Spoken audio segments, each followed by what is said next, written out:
Bismillah.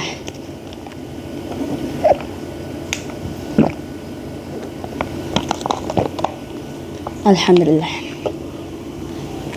Assalamualaikum warahmatullahi wabarakatuh. Di kesempatan kali ini saya akan menceritakan peperangan di zaman Rasulullah Sallallahu Alaihi Wasallam yang terjadi pada bulan Jumadil Ula tahun ke-8 Hijriah, yaitu Perang Mu'tah.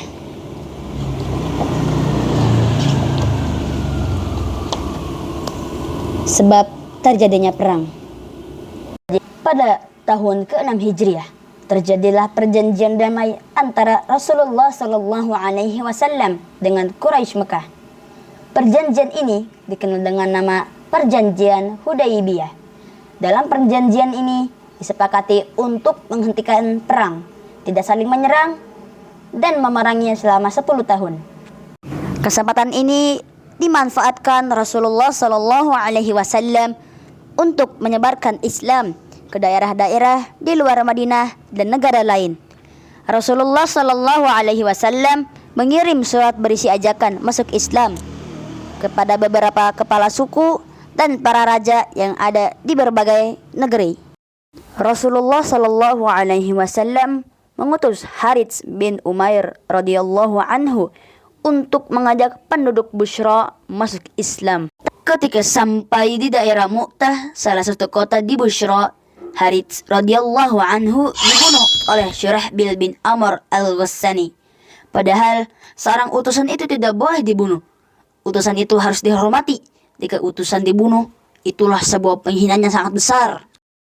Berita terbunuhnya Harits bin Umair al-Azdi radhiyallahu anhu terdengar oleh Rasulullah sallallahu alaihi wasallam di Madinah. Beliau sallallahu alaihi wasallam pun marah besar. Kemarahan beliau ini sangat beralasan karena utusan itu harus dihormati. Secara tidak langsung mereka telah menghina Rasulullah sallallahu alaihi wasallam. Oleh karena itu Rasulullah sallallahu alaihi wasallam langsung menyiapkan pasukan perang. Para sahabat dikumpulkan baik dari kalangan muhajirin maupun kalangan ansar. Pasukan perang yang terdiri dari kaum lelaki pemberani itu telah berkumpul. Mereka berjumlah 3.000 orang. Rasulullah sallallahu alaihi wasallam mengumpulkan 3.000 pasukan itu di suatu tempat. Beliau sallallahu alaihi wasallam memberikan beberapa arahan dan nasihat kepada mereka. Di antara nasihat Rasulullah sallallahu alaihi wasallam kepada pasukan perang itu adalah, ajaklah mereka masuk Islam. Jika mereka tidak mau, perangilah setiap orang kafir. Janganlah kalian berbuat curang. Jangan membunuh anak kecil, perempuan, orang tua, dan juga orang yang beribadah di tempat peribadatannya. Jangan menebang pohon dan merusak tanaman. Dalam perang Mu'tah ini Rasulullah sallallahu alaihi wasallam tidak ikut serta. Untuk itu beliau sallallahu alaihi wasallam menunjuk komandan dan pemimpin perang. Rasulullah sallallahu alaihi wasallam mengangkat seorang sahabat bernama Zaid bin Haritsah radhiyallahu anhu sebagai komandan perang. Lalu beliau mengatakan kepada seluruh pasukan perang, jika Zaid bin Haritsah terbunuh, Ja'far bin Abi Thalib yang menggantikannya menjadi komandan. Jika Ja'far terbunuh, diganti dengan Abdullah bin Rawahah. Jika Abdullah terbunuh, angkat pemimpin dari kalian.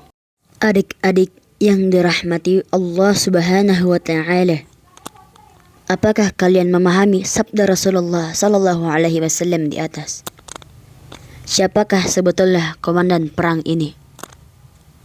Rasulullah sallallahu alaihi wasallam menunjuk Zaid bin Haritsah radhiyallahu anhu sebagai komandan perang Mu'tah.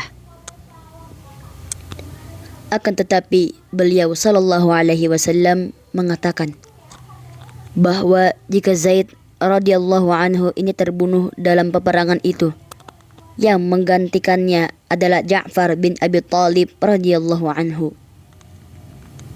Jika Ja'far radhiyallahu anhu terbunuh juga dalam peperangan itu, yang menggantikannya adalah Abdullah bin Rawahah radhiyallahu anhu. Jika Abdullah radhiyallahu anhu terbunuh, Rasulullah sallallahu alaihi wasallam menyuruh pasukan untuk memilih sendiri komandan mereka. Sungguh ini adalah mukjizat yang diberikan Allah Subhanahu wa taala kepada Rasulullah sallallahu alaihi wasallam. Sebelum pasukan berperang, bahkan sebelum perang terjadi, Rasulullah sallallahu alaihi wasallam sudah memberitahu siapa saja yang akan terbunuh sebagai syahid dalam perang Mu'tah ini. Rasulullah sallallahu alaihi wasallam memberitahu bahwa ketiga sahabat, yaitu Zaid bin Haritsah, Ja'far bin Abi Thalib, dan Abdullah bin Rawahah radhiyallahu anhu, semuanya akan terbunuh sebagai syahid. Mereka semua juga akan masuk surga. Setelah Rasulullah sallallahu alaihi wasallam memberikan arahan, nasihat, dan menunjuk komandan perang, beliau sallallahu alaihi wasallam melepas pasukan perang yang dipimpin oleh Zaid bin Haritsah radhiyallahu anhu ini di tengah kota Madinah. Ketika Rasulullah sallallahu alaihi wasallam melepas pasukan ini, ada sebuah kejadian luar biasa. Kejadian ini membuat seluruh pasukan dan orang yang hadir di sana terharu. Bahkan kejadian ini banyak dicatat dan diabadikan oleh para ulama. Apakah kalian tahu kejadian apa itu? Salah satu sahabat yang akan menjadi komandan perang, Abdullah bin Rawahah radhiyallahu anhu, tiba-tiba menangis terseduh-seduh ketika hendak pergi meninggalkan kota Madinah. Apakah kalian tahu kenapa dia menangis? Apakah dia menangis karena dia akan meninggal dalam peperangan ini? Ternyata tidak. Abdullah bin Rawahah radhiyallahu anhu menangis bukan karena dia akan meninggal. Mengapa Abdullah bin Rawahah menangis terseduh-seduh? Insya Allah bersambung. Wassalamualaikum warahmatullahi wabarakatuh. Behind the scene. Bismillah.